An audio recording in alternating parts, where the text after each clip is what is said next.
Queremos dar la bienvenida a todos aquellos que se unen a la Iglesia Cristiana de las Américas a través de Facebook y YouTube para juntos aprender la palabra del Señor, aprender a vivir y a vivir bien. Amén.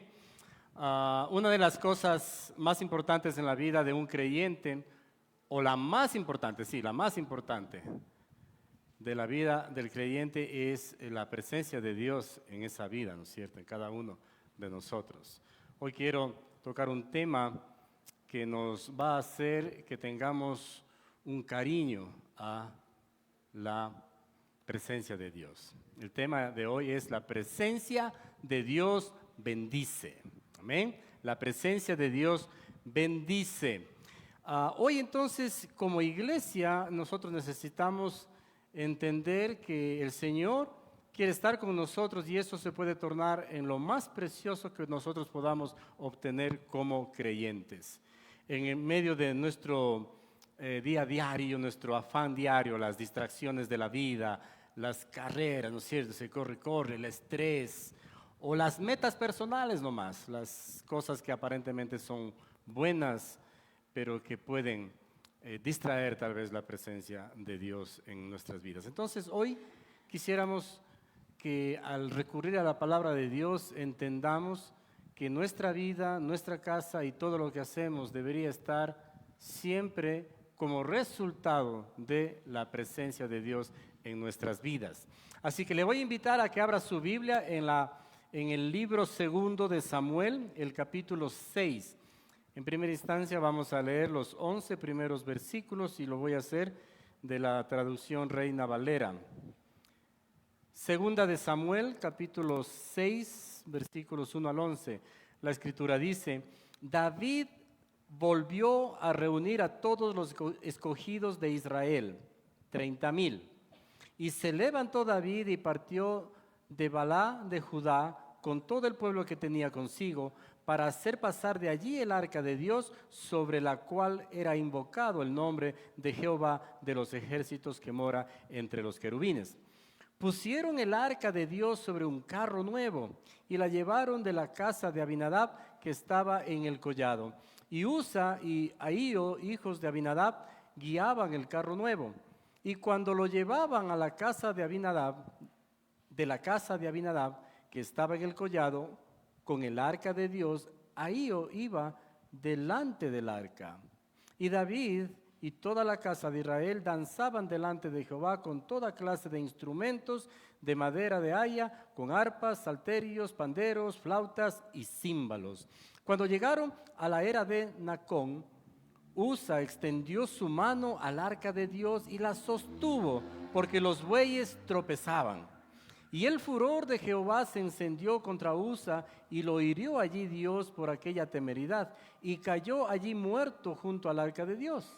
Y se entristeció David por haber herido Jehová a Usa, y fue llamado a aquel lugar Pérez Usa hasta hoy. Y temiendo David a Jehová aquel día, dijo: ¿cómo ha de venir a mí el arca de Jehová? De modo que David no quiso traer para sí el arca de Jehová a la ciudad de David, y la hizo llevar David a casa de Obed-edom, geteo. Y estuvo el arca de Jehová en casa de Obed-edom, geteo, 3 meses, y bendijo Jehová a Obed-edom y a toda su casa. En este pasaje David decide traer el arca del pacto a Jerusalén. El arca representaba la presencia de Dios. Y durante ese traslado ocurre tremenda tragedia, ¿no? Si usted se pone a pensar, querido hermano, querido amigo, parece que Dios es un poquito exagerado aquí, ¿no? El hombre que sostiene con su mano o intenta sostener con su mano el arca, porque se iba seguramente a caer, porque dice que los bueyes que estaban llevando este carruaje donde estaba el arca, como que se tropezaron, ¿no? Entonces él intentó tal vez sostener el arca. ¿Por qué pues, si hizo algo bueno, Dios lo hirió hasta la muerte? ¿Se ha puesto a pensar usted? Me hace acordar aquel pasaje en el libro de Hechos donde Ananías y Zafira fueron heridos por Dios y cayeron fulminados ese mismo momento por haber ocultado una parte de su discurso hacia los apóstoles del Señor. Entonces, como que parece que a veces Dios obra un poquito exagerado, ¿no?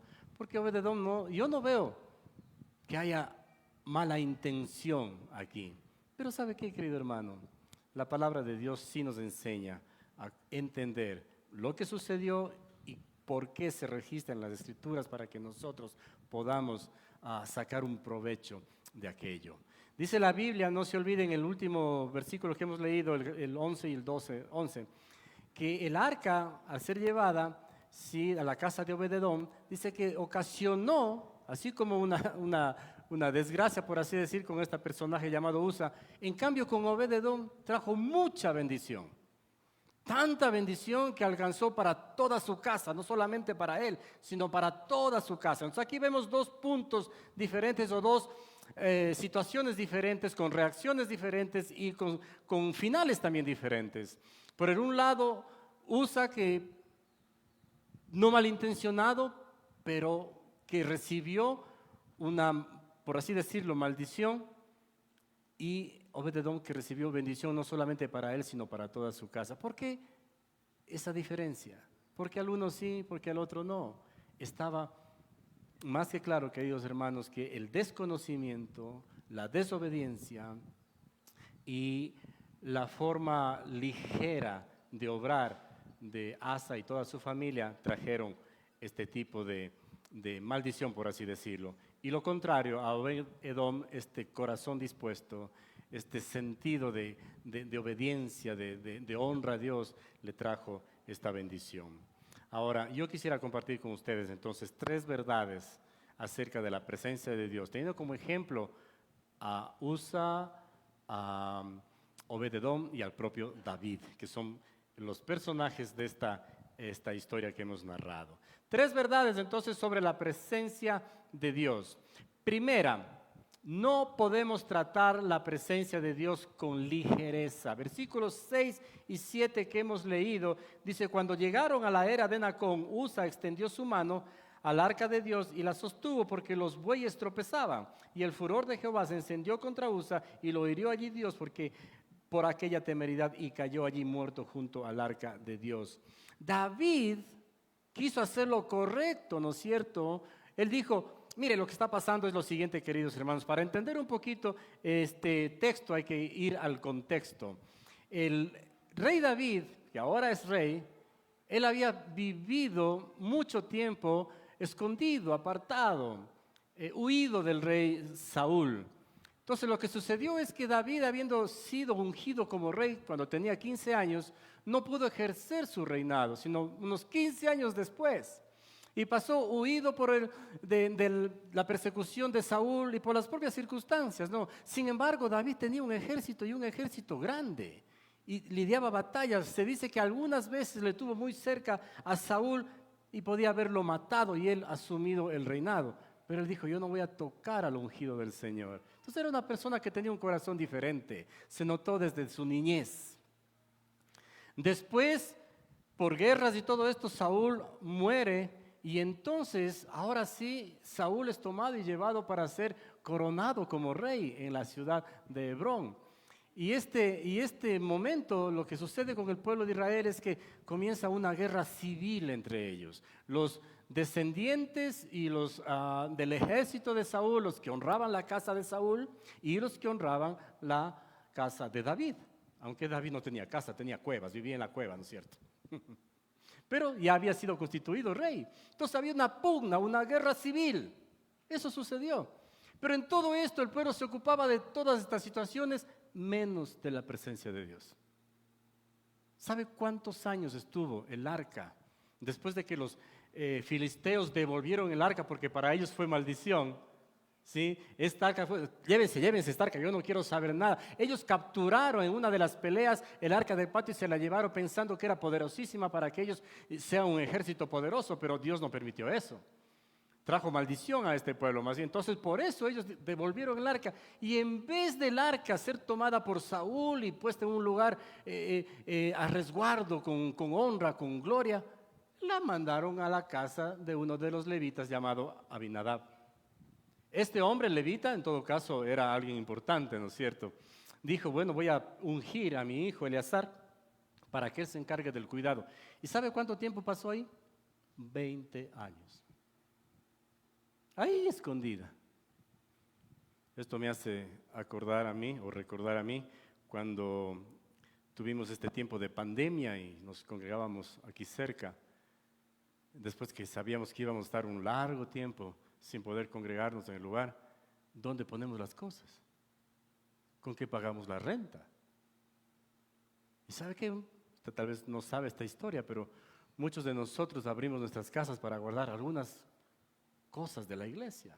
Personas que ni siquiera tenían que ver con la iglesia nos dieron un espacio para guardar algunas cosas, sillas, todos los enseres, ¿no es cierto? El púlpito, todo. Los instrumentos estaban en una de las habitaciones de nuestra casa ahí amontonados, hasta que podamos congregarnos de nuevo. Ahí botados, hasta que pasó algunos meses, ¿no? Casi un año, hasta poder congregarnos de nuevo en tiempo de pandemia. Y claro, el gozo para poder volver a congregarse fue lindo en el tiempo de nosotros. Pero mire que el gozo en el pueblo de Israel no existía porque 20 años se deshicieron de la presencia de Dios. 20 años. Se nota que esta ligereza estuvo en el reino de Saúl, estuvo en el pueblo de Israel, pero David quiso cambiar esto y apenas él entró a gobernar en Israel, él dijo, la primera cosa que voy a hacer es traer el arca del pacto a Jerusalén. Buenas intenciones también del rey David. Entonces dijo, a ver, vamos a preparar un carro nuevo con unos bueyes sucos, esos buenos bien parqueados, y les vamos a traer para que venga el arca. Y él mismo estaba con él, dice que festejando y bailando también. Pero en el trayecto sucede semejante desgracia con Usa. Entonces como que David dijo, no entiendo, ¿por qué Dios hace tales cosas? Si estoy haciendo lo mejor para él. ¿Sabe qué? David había olvidado todo el procedimiento de cómo llevar el arca y a dónde llevar el arca de Dios. En el libro de Números se registra, en Levítico también, se registra toda una serie de mandatos de parte de Dios para construir el tabernáculo, para construir el arca y para transportar el arca. Se dice que el arca era transportada, debía haber sido transportada solo por levitas, nada más. Los bueyes no eran levitas, los bueyes eran bueyes. Entonces no podía ir en un carruaje, tenía que ser cargado al hombro de los levitas. Alrededor de ellos tenían que haber habido sacerdotes en este proceso de traslado. No hubieron. Aunque habían del linaje levítico, estaba esta familia de Abinadab. Sin embargo, la disposición de corazón no era la acertada. Entonces David, con buenas intenciones, se equivocó. No era la forma de hacerlo. Usa también, aunque tenía tal vez buenas intenciones, o tal vez el papá le dijo, mete la mano, ayuda, es que se cae. Tal vez tuvo buena intención en sostener, pero Dios no necesita ese sostenimiento. Ellos debían haber entendido la forma de cómo se debe llevar, pero no lo hicieron a su manera. Eso nos hace entender a nosotros, queridos hermanos, que a veces la presencia de Dios es un acto de entendimiento nuestro, ¿sí? De nuestro raciocinio, pensando que nosotros tenemos que ver cómo traemos la presencia de Dios a nuestra vida. Y estamos equivocados. Dios nos ofrece ahora en el Nuevo Testamento una forma de tener la presencia de Dios en nuestra vida. Fíjese que en el Antiguo Testamento la presencia de Dios era el arca en un lugar, en el tabernáculo o en el templo. Hoy en día la presencia de Dios es cada uno de nosotros. Por eso nos equivocamos cuando nosotros decimos, vamos a la iglesia, vamos a la presencia, a estar en la presencia de Dios, a llegar a su altar, a la presencia. No, la presencia de Dios debería traerla usted acá. En su propia vida está la presencia de Dios, debería estar. Si no está, tenemos que tomar asuntos sobre esto. Entonces nosotros traemos la presencia de Dios. Entonces se equivocó Usa, se equivocó Abinadab, se equivocó David. la presencia de Dios no es una emoción, no es un símbolo. La presencia de Dios es un acto santo, real, poderoso, sanador. Esa es la presencia de Dios. En el Nuevo Testamento, en el libro de los Hebreos, capítulo 12, versículo 28 y 29, se menciona la siguiente, y quiero que entienda el espíritu de la letra, ¿sí? Hebreos, un texto ya del Nuevo Testamento, ya con una iglesia constituida, es decir, con hombres y mujeres que han recibido a Dios en su vida, han creído en el mensaje del Evangelio de Jesucristo, han aceptado su muerte, su resurrección como un acto expiatorio en sus vidas. Ahora, el escritor a los Hebreos escribe lo siguiente: ya que estamos recibiendo un reino inconmovible, es decir, el entendimiento de una vida nueva en Cristo es ese reino inconmovible. Y habían explicado ya los discípulos del Señor a muchos en Jerusalén, alrededor de Jerusalén, en Samaria y por otros lugares. Ya se había extendido el mensaje del Evangelio, por lo cual muchos habían aceptado este reino inconmovible. Dice entonces el escritor a los Hebreos: ya que estamos recibiendo un reino inconmovible, seamos agradecidos y agrademos a Dios adorándolo con santo temor y reverencia, porque nuestro Dios es un fuego que todo lo consume. Es decir, la presencia de Dios en nuestra vida tiene que ser respondida con agradecimiento y con agrado delante de Dios. No tuvo agrado Usa, sí tuvo agrado Obededón. No tuvo... Aunque tenía buenas intenciones, David no lo hizo correctamente. Lo hizo, mire que David a la final era el rey. Y aquí yo soy el rey y aquí se hace lo que yo quiero. Pero no era como él quiere, a pesar de que sea rey. Era como dice la Escritura, como había mandado el Señor. Entonces, no debemos tomar la presencia de Dios como un acto de ligereza en nuestra vida. No es un asunto de la presencia de Dios. Un domingo sí, un domingo no. Hoy me levanté con ganas de ir a la iglesia. Hoy me levanté con ganas de irme, no sé, a cualquier otro lugar. No es así, no es emocional, no es simbólico. La presencia de Dios tiene que ser real en nuestra vida. Tiene que ser siempre una constante en nosotros. Las constantes no cambian. Usted ha de haber estudiado en el colegio que la constante llamada pi o phi. ¿Se sabe cuál es phi, esa constante? Encontrada en los círculos, en las circunferencias, en las esferas, etc. Esta constante no cambia. Dice que es 3, 14, 16, etc, etc, etc. ¿Cómo salió eso? No me importa, pero eso es constante, es constante. Entonces usted quiere encontrar el área de un círculo, pi por l al cuadrado, punto. ¿Por qué? No sé, ahorita no sé. Pero que pi es 3, 14, 16, sí. No que, ¿cuánto es pi ahora? En el 2025 pi ha cambiado. No ha cambiado, es igual. La presencia de Dios tampoco puede variar. Tiene que ser igual.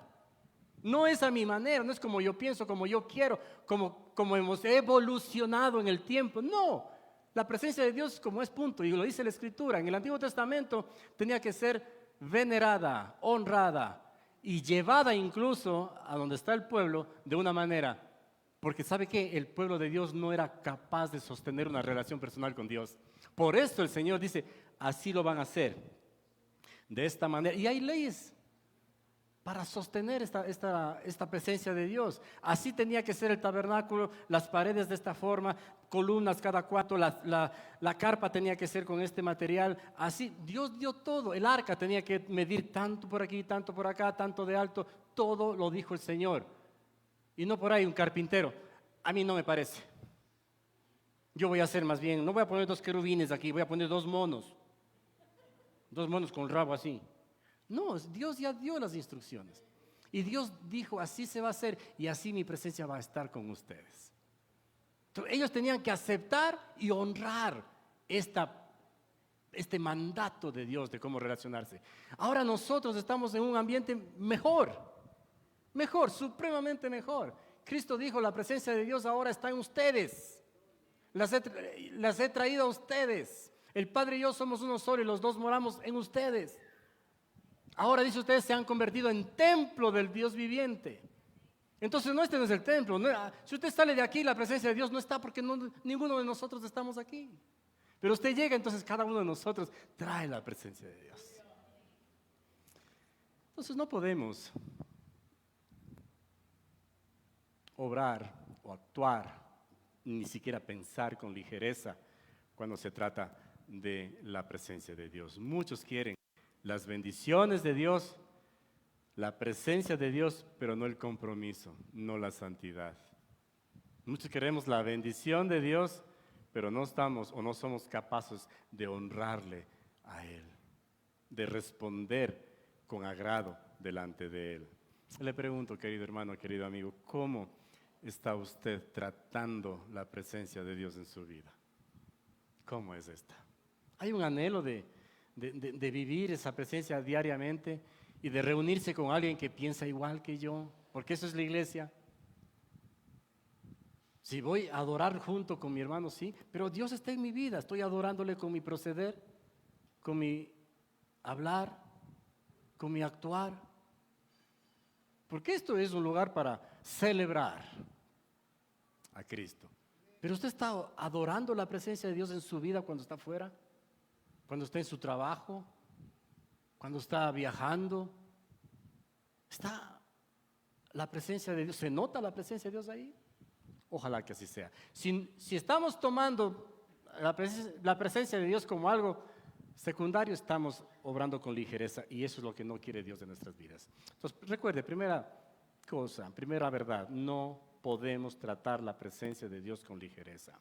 Número 2, cuando honramos su presencia, la presencia de Dios, Él bendice nuestra vida, pero la bendice en tal manera, versículo 11 que leímos. Y estuvo el arca de Jehová en casa de Obed-edom geteo 3 meses, y bendijo Jehová a Obed-edom y a toda su casa. Después de la tragedia, el arca fue llevada entonces a la casa de Obed-edom. Mire, Obed-edom, ¿qué tipo de persona sería?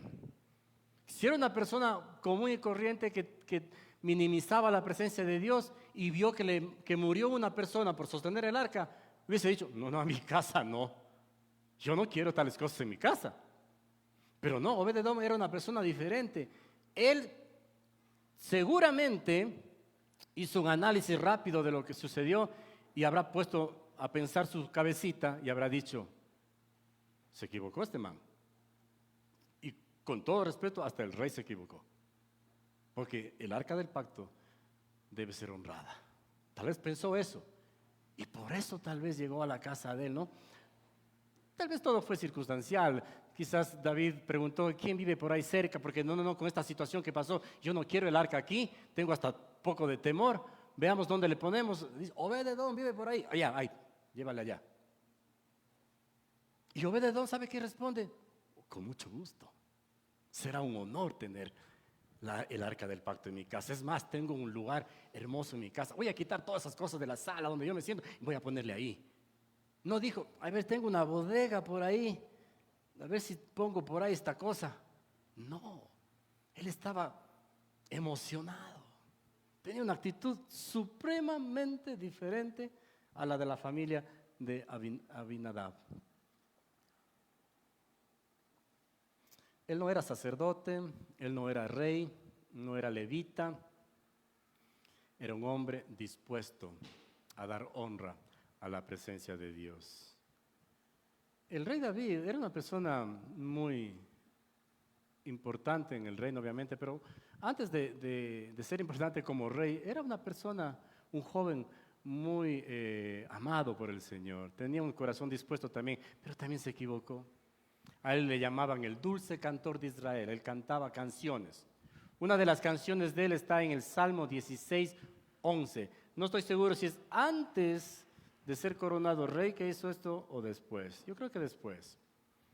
Pero el 16:11 dice, me mostrarás el camino de la vida, hablándole al Señor. Me concederás la alegría de tu presencia y el placer de vivir contigo para siempre. Él sabía lo que significaba la presencia de Dios. Sabía y quería, la anhelaba. pero aún así se equivocó al traer esta presencia. ¿Sabe qué? Yo creo que en la cabecita del rey David había una cuestión diferente. Ahí prácticamente en la vida de David se nota que él entendía que la relación con Dios era una cuestión personal, no era una cuestión de pueblo. No era, traigan la presencia de Dios que no hay en el pueblo. No, él sabía que era personal. Por eso tal vez se equivocó. Pero no se equivocó nunca al desear en su corazón tener la alegría de la presencia de Dios con él. Obed-edom no solo recibió el arca entonces como un mueble, no es como que alguien le dice, verás, no seas malito, como decimos nosotros en nuestra cultura, no seas malito, tengo por ahí un semanero. ¿Sabe lo que es un semanero? Es un mueble así que tiene 7 cajones. Ya. Tengo por ahí un semanero, dame guardando. Y la persona que guarda eso le ve al mueble porque es un mueble. Pero Obed-edom, el arca del pacto, aunque era una caja de madera, nunca le vio como un mueble. Él reconocía la presencia de Dios en el arca. Entonces, seguramente cambió este esquema de su mente de convertir su casa en un tiempo por el que el rey decidía, de bodegaje a un tiempo de altar para ese arca. Seguramente habrá dicho, no sé cuánto tiempo voy a tener el arca del pacto aquí, pero mientras esté en mi casa, esto va a ser un altar. Mientras esté en mi casa, yo le voy a honrar. Mientras esté en mi casa, yo voy a obedecer. Y esa es la actitud diferente. Si usted lee el resto del capítulo, que vamos a leerlo todo ya. Como saben decir por allá, qué churos ya, leamos todo. Todo el capítulo, desde el 12 en adelante. Y ahora voy a leer de la versión Nueva Traducción Viviente porque enriquece un poco más. Entonces le dijeron al rey David, el Señor ha bendecido a los de la casa de Obed-edom y a todo lo que él tiene a causa del arca de Dios. Luego David fue y llevó el arca de Dios a la casa de Obed-edom, a la ciudad de David, con gran celebración. Cuando los hombres que llevaban el arca del Señor dieron apenas 6 pasos, David sacrificó un toro y un ternero engordado. Y David danzó ante el Señor con todas sus fuerzas, vestido con una vestidura sacerdotal. David y todo el pueblo trasladaron el arca del Señor entre gritos de alegría y toques de cuerno de carnero. Entonces, cuando el arca del Señor entraba en la ciudad de David, Mical, hija de Saúl, se asomó por la ventana. Cuando vio que el rey David saltaba y danzaba ante el Señor, se llenó de desprecio hacia él. Así que trasladaron el arca y la colocaron en su lugar dentro de la carpa especial que David había preparado. David sacrificó al Señor ofrendas quemadas y ofrendas de paz. Cuando terminó de ofrecer los sacrificios, David bendijo al pueblo en el nombre del Señor de los ejércitos celestiales. Después repartió a todos los israelitas que estaban allí reunidos, tanto hombres como mujeres, una hogaza de pan, un pastel de dátiles, un pastel de pasas de uva. Luego todos regresaron a su casa. Cuando David regresó a su hogar para bendecir su propia familia, Mical, la hija de Saúl, salió a su encuentro y le dijo indignada, y ahí tengo que cambiar de tono: ¿qué distinguido se veía hoy el rey? No, claro, así, me imagino que estaba así. Así, ¿no? Vaya, qué distinguido se veía hoy el rey, exhibiéndose descaradamente delante de las sirvientas, tal como lo haría cualquier persona vulgar. No. Si alguien reconoce esta forma de hablar de una esposa, es mera coincidencia. David replicó a Mical, estaba danzando delante del Señor, quien me eligió por encima de tu padre y de tu familia. Él me designó como líder de Israel, el pueblo del Señor, y de este modo celebro delante de Él. Así es, y estoy dispuesto a quedar en ridículo e incluso a ser humillado ante mis propios ojos. Pero esas sirvientas que mencionaste, de seguro seguirán pensando que soy distinguido. Tremendo, ¿no? La hija de Mical dice, Mical, la hija de Saúl, nunca tuvo hijos en su vida. Mire, por un lado, Obed-edom, por el otro lado, David. Los dos tuvieron una actitud de reverencia, una actitud de obediencia, es decir, entendieron la importancia de la presencia de Dios. Los dos entendieron que debían dar hospitalidad a Dios en su vida, en su casa. Sí, ellos entendieron ser excelentes anfitriones de la presencia de Dios. Ellos reconocieron la presencia de Dios como fuente de bendición. Porque ¿sabe qué? Dice que llegaron y le fueron con el chisme. Oiga David, oiga rey, ni sabe. El man. ¿Cuál man? Obed-edom. El man. Sí, ¿qué pasa con él? Chus, ese man está súper bendecido solamente por la presencia de Dios. ¿Y qué hizo David? No. ¿En serio? Enseguida él se levantó y le dio ganas de traer esa presencia a su casa. No era envidia, era reconocimiento que la bendición de Dios estaba por la presencia de Dios. Y él habrá dicho, qué menso, ese mismo rato que estaba trayendo, yo era de haber hecho algo para traer. Y le dejé 3 meses con la bendición a él. Voy a ver si le cobran un impuesto a él, pero bueno, ya voy a ver qué hago. David sabía. Obed-edom disfrutó. Para Obed-edom fueron los mejores 3 meses de su vida. Para David después fue una honra perpetua de lo que él significaba como casa hacia Dios. Entonces, Dios bendijo la generación de Obed-edom y la generación de David también. En el libro de Primera de Crónicas, capítulo 26, del versículo 8, dice que los descendientes de Obed-edom, entre ellos sus hijos y nietos, 72 en total, eran hombres muy capaces y competentes en su trabajo. ¿Qué está diciendo aquí? Que ellos comenzaron desde Obed-edom a tener una relación tan fuerte con el Señor que se menciona en los versículos antes del 6 y del 7, que ellos fueron constituidos porteros del templo, porteros del tabernáculo, ujieres en otras palabras.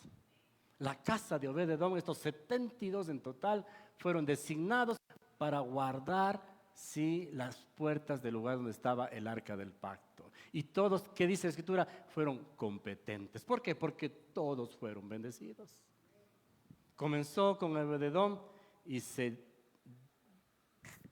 diseminó la bendición para todas sus generaciones. Todos estos descendientes de Obed-edom encontraron bendición. ¿Qué fue lo que marcó la diferencia? Lo que Obed-edom, lo que David entendieron de la presencia de Dios. Ellos respondieron con honra, con honor, con disciplina. Ellos entendieron que no era solamente de ofrecerle un espacio en cualquier lugar de su casa. Ellos entendieron que era el mejor espacio de su casa. ¿Cómo es la presencia de Dios en su vida? ¿Cómo es la presencia de Dios en su vida? ¿Está en el mejor lugar? ¿O está después del indoor? ¿O está después del, no sé, del shopping? ¿O está después de, no sé, cualquier actividad? Después de sus éxitos, después de sus finanzas. ¿Dónde está la presencia de Dios?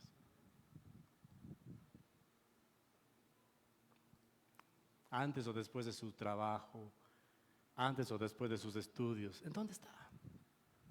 Arriba o abajo, mejor dicho. Si obraríamos como Obed-edom o como David, seguro seríamos bendecidos, seguro. En todo, porque no dice la escritura, algunas cositas mejoraron en la vida de Obed-edom. No, dice que fue muy bendecido. Y ahí fue cuando David dijo, caramba, yo traigo esta presencia para acá. Número 3, la presencia de Dios entonces transforma el entorno, todo lo que está a nuestro alrededor, todo. Cuando permitimos que Dios habite entre nosotros, todo cambia si es que nosotros honramos esa presencia. Ahora mire, querido hermano, querido amigo, esto no es magia, no, de ninguna manera. Es fruto de una vida abierta, honesta, rendida, alineada con Dios. Es fruto es respuesta a. Entonces, si usted se asombra de que las cosas están medio por ahí fallando, están mal, revise su relación con Dios, revise su presencia con Dios. No se queje, como el pueblo tenía la costumbre, ¿no? El pueblo estaba esclavo 430 años en Egipto. Y a los 20 días que salen, ya se estaban quejando. Porque Dios les había concedido maná del cielo y codornices. Y habían comido quizá una semana de codornices y de maná. Ya no quiero esto. Otra vez codorniz, otra vez esta cosa. ¿Qué es? Pues ni pan es, ¿qué también será? Ya estaban quejándose. Ya estaban murmurando. Muy parecido a lo que sucede con el cristiano hoy en día, ¿no? Vengo a Dios y peor me va.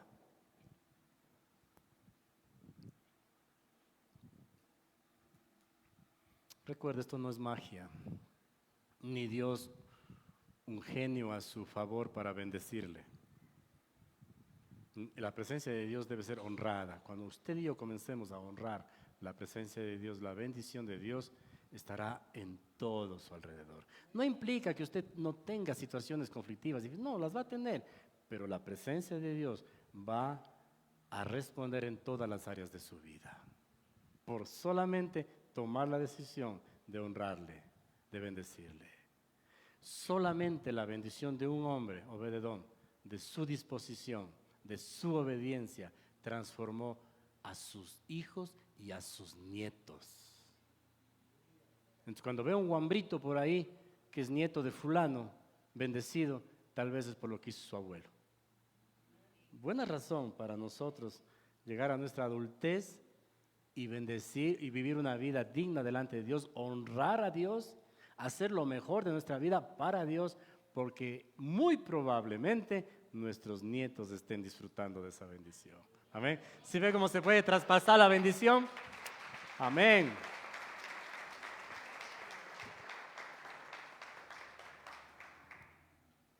La presencia de Dios entonces transforma nuestro entorno, ¿no? ¿Cuál fue el pensamiento de un hombre como Moisés? Moisés, al Señor le dice, Moisés y Dios hablaron cara a cara. Entonces Dios le dijo, medio pensativo te veo. Sí, lo que pasa es que la semana anterior vi cómo le pegaban a uno de estos que son mi pueblo y no sé, el corazón hizo algo así, es como una daga en el corazón. Así estaban conversando tranquilamente Moisés y Dios. ¿Dónde está eso? Primera de Diego, capítulo 6.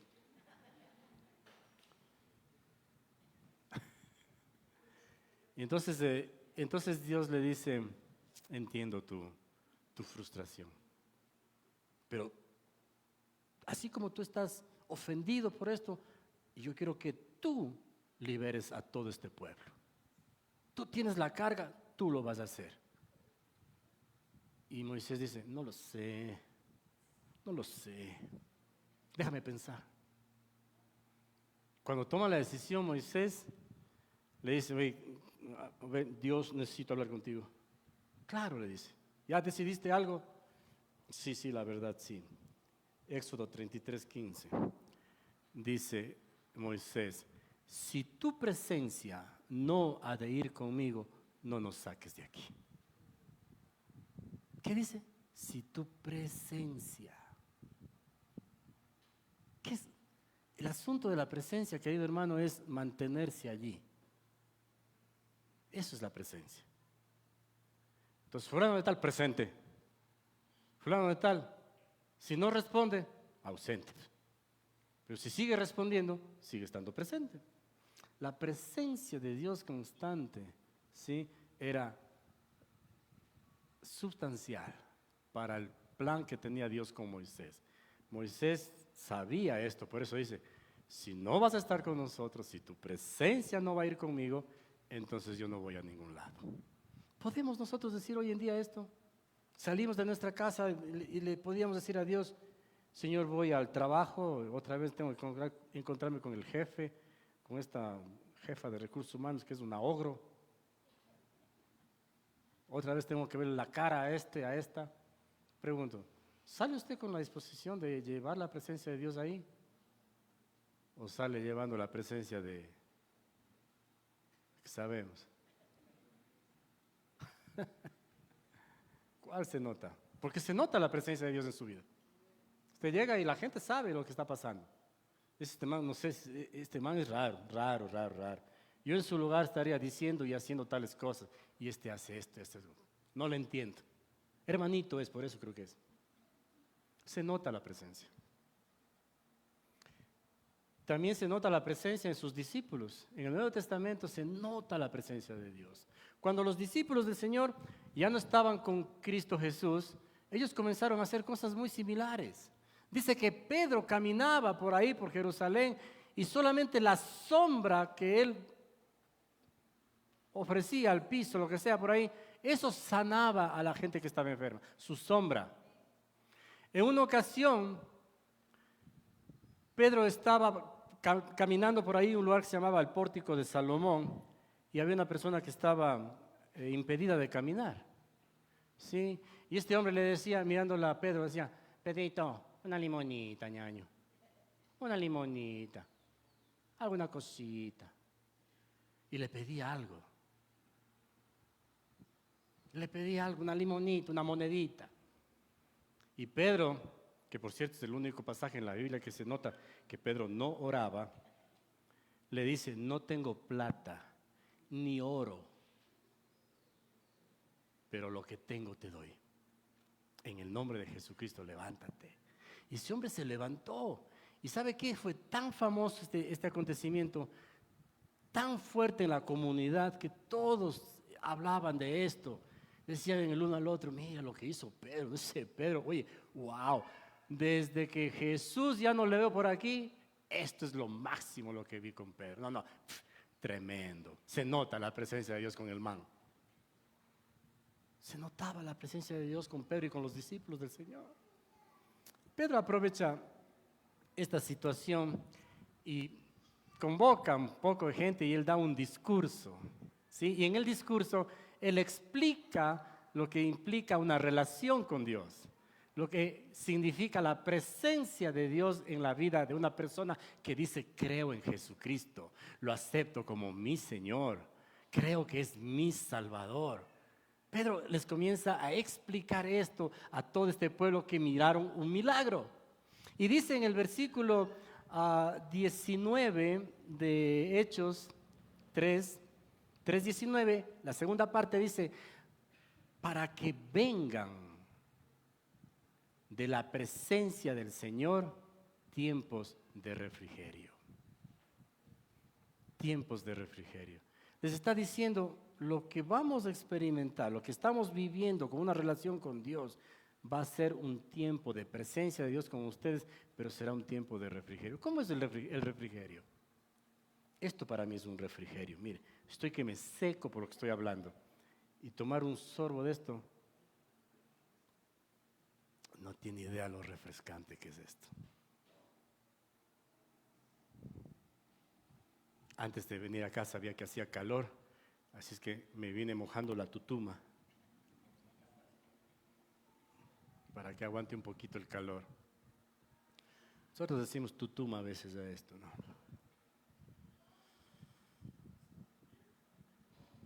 Pedro les explica, la presencia de Dios será un tiempo de refrigerio en sus vidas. Pero ¿sabe qué, querido hermano? La presencia de Dios, o sea, la continuidad, la permanencia del Señor en mi vida, repercutirá en mi entorno, ¿sí? Como un refrigerio en tiempos de adversidad, salud en tiempos de enfermedad, provisión en tiempos de escasez, sanidad emocional en tiempos de trastornos emocionales. Eso es lo que hace Dios. Quizá usted en casa, usted querido hermano, está viviendo una especie de sequedad espiritual. Quizá el caos de su casa, la crisis financiera, la falta de dirección, las luchas internas, las emociones controversiales. Quizá esto está tomando y mangoneando las decisiones en su vida. Cuando la realidad debería ser que la presencia de Dios gobierne nuestro corazón, nuestra mente y nuestras decisiones. Tal vez hoy el Señor está, a usted que está en casa, a todos nosotros que estamos aquí, diciéndonos a lo profundo de nuestro corazón. Primero haciendo una pregunta: ¿cómo está mi presencia en tu vida? Dios está diciendo no para que yo lo sepa, yo lo sé, sino es para que tú sepas en qué condición estás, para que tú veas muchos porqués en tu vida y tomes asunto en esto. Quizá hoy Dios está invitándole a salir de esta sequedad espiritual. ¿Sabe qué dice? Me arriesgo a decir esto yo. Dios para su vida: mi presencia puede y quiere cambiar tu entorno si tú me das el lugar que me merezco.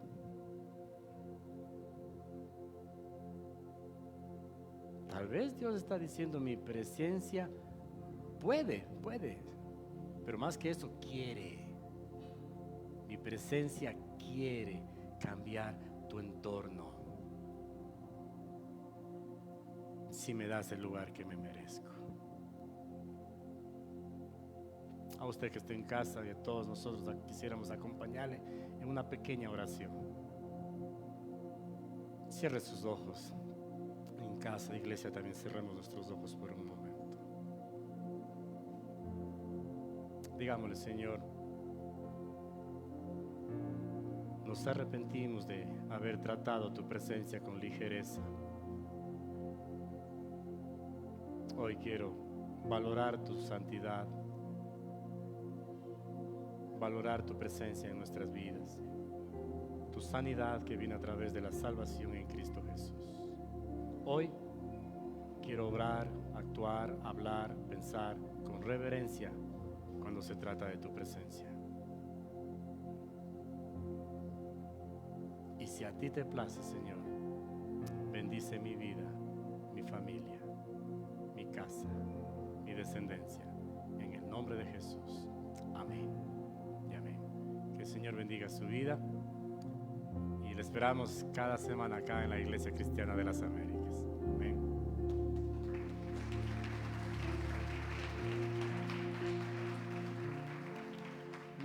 No quiero que usted se vaya.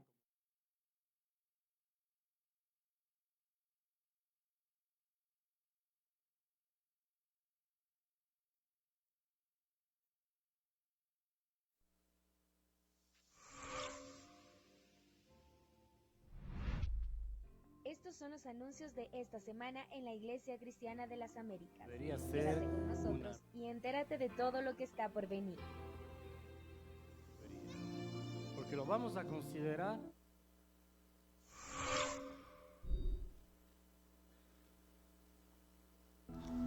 A veces solo necesitamos hablar y que alguien ore con nosotros.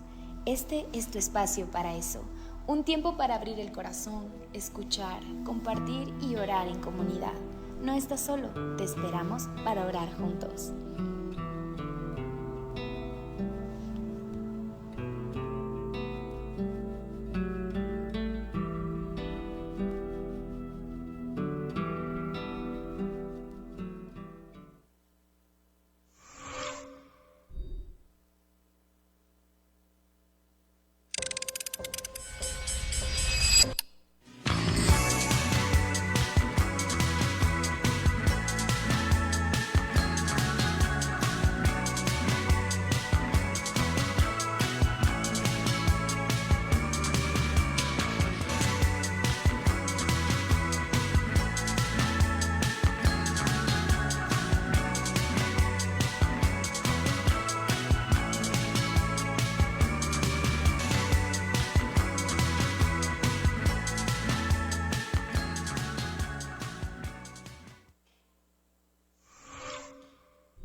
Se acerca un evento lleno de alegría, creatividad y mucho talento, el show de talentos de Ica Kids. Este será un espacio especial donde todos los niños de nuestra iglesia podrán mostrar los talentos que Dios les ha dado. Canto, baile, teatro, poesía, instrumentos, lo que quieran compartir. Y eso no es todo. También estará con nosotros la iglesia filial de Baños. Será una tarde llena de unión, diversión y muchas sorpresas. Si quieres participar, puedes inscribirte en Ica Kids o durante la escuela dominical. No te lo pierdas, ven con tu familia y amigos a disfrutar del show de talentos Ica Kids, donde cada presentación será para honrar a Dios con alegría y corazón. Te esperamos este sábado 8 de noviembre a las 15 horas en el auditorio de la iglesia. Navidad está cerca y queremos celebrarla con gozo, con unidad y con alabanzas a nuestro Señor. Por eso, estamos formando el coro navideño de la iglesia, un espacio donde tú podrás cantar villancicos y cantos cristianos que anuncian el nacimiento de Jesús. Compartir tiempo de comunión con otros hermanos. Sé parte de un momento especial en la celebración navideña de nuestra congregación. Recuerda que las inscripciones ya están abiertas. Si quieres saber más, sigue nuestras actualizaciones en nuestras redes sociales de Facebook e Instagram o pregunta en Mesa de Información.